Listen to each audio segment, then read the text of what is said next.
How did you become interested in this field of work? Well, I'm the youngest of 7 children, and I have a lot of nieces and nephews, and my sister is a teacher.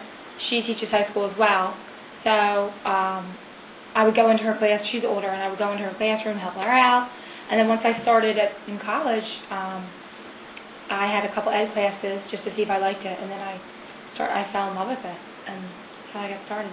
So I majored in psych special ed. What kind of experience was required for this job? A lot of field work. I had to do student teaching. I also had to do a lot of field work. So I went to school in New York, so I had to visit a lot of different schools. I had to do a special ed field work placement, and then I had to do a regular ed placement. A lot of projects, group projects, what other experiences? Working with kids all the time, a lot of lesson planning, creating different lessons for different content areas. What personality traits are important for this job? I would say patience, definitely. With the students I have right now, a lot of patience. You really need to know your students, especially how they learn. Are they an auditory learner, visual learner? I think kindness and caring, because you're also a teacher, but you're also caring for them throughout the day. I mean, you're teaching them, but a lot of my students have come from different backgrounds, so you need to make sure, if their grandparents are raising them, so you need to be well aware of that. Open-minded, I would say. How many hours do you work in a typical week? Well, we need to be here at 8, and then we're allowed to leave at 3:15. I like to prep and plan, so I get here earlier. So 40 hours a week is a normal work week, but I'm here at least by like 7:15, 7:20, 7:30, and then I stay till like 4, 4:30. So definitely 40 plus hours. But it comes with the job. I mean, if you want to have good lesson plans, you need to prepare. So. What kind of things are you required to do as a part of your job? Well, with Overbrook, you need to sign up for extracurricular activities, at least 2 or 3. So I signed up for the swim team. I'm one of the coaches for the swim team, prom committee, and Overbrook Idol, which I talked about earlier. So you need to be involved, and I love it. You know what I mean? Because I get to see the kids outside of the classroom room. And it's different. It's a different atmosphere when you're outside. You're swimming in the pool, or you're at the prom committee.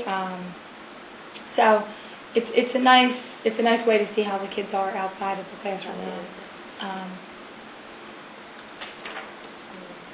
What do you like best about your job? A lot of stuff. What I like best about my job is being able to see progress through my students. So right now, a couple of my kids have been working for reading, for instance. When I'm able to work with them and then see them make progress after I've tested a pre-test and a post-test, when I'm able to see that even if it's a little gain, I mean, it's huge. I feel like I'm doing something. So I feel like that's the best satisfaction I can get out of and allowing my kids for new experiences. Like since one of my students is new last year, and she hasn't had a lot of experiences. She's only had a one-on-one, so this is new for her. And for her to be on the track team, I mean, it's so nice for her to have these experiences that she never had before. And I see her doing that, it brings me satisfaction. What advice would you give a student interested in this career? I would say you need to make sure that you like working with kids, even high schoolers. You have patience, and I would say a lot of experience, field work, go out and visit, babysit, work with kids, talk to teachers. I mean, you guys are observing now, go into schools, maybe during the summer, get a summer job where you work with kids or work at a camp, just to see, if you like that atmosphere, if that's what you want to do for the rest of your life. Was this a positive experience for you? Absolutely, yeah. I mean, I'm learning from you guys. I'm learning what's new in high school. It's nice to see you working with the kids, helping them. You volunteer to help out the kids. You're hands-on, asking awesome questions about all the different technology in the classroom. So yeah, definitely. I mean, it's just, do you think there's a big difference between just teaching like special ed, I guess, compared to just like normal academic teaching? Like how much of a difference would it be just by like the teacher's point of view? Absolutely. Well, again, nowadays you're always going to have, even if I was in a regular ed classroom, I would have kids, who were maybe special ed or had a learning disability. Either they would get pooled or, mainstream.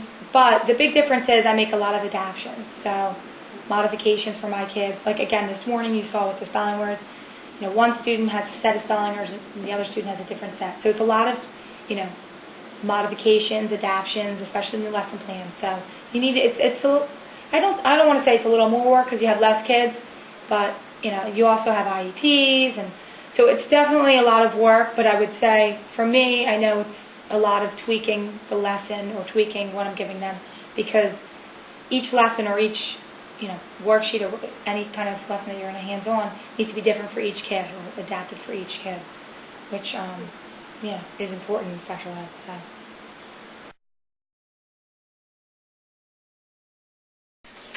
5. Some animals that live in the ocean are starfish and dolphins.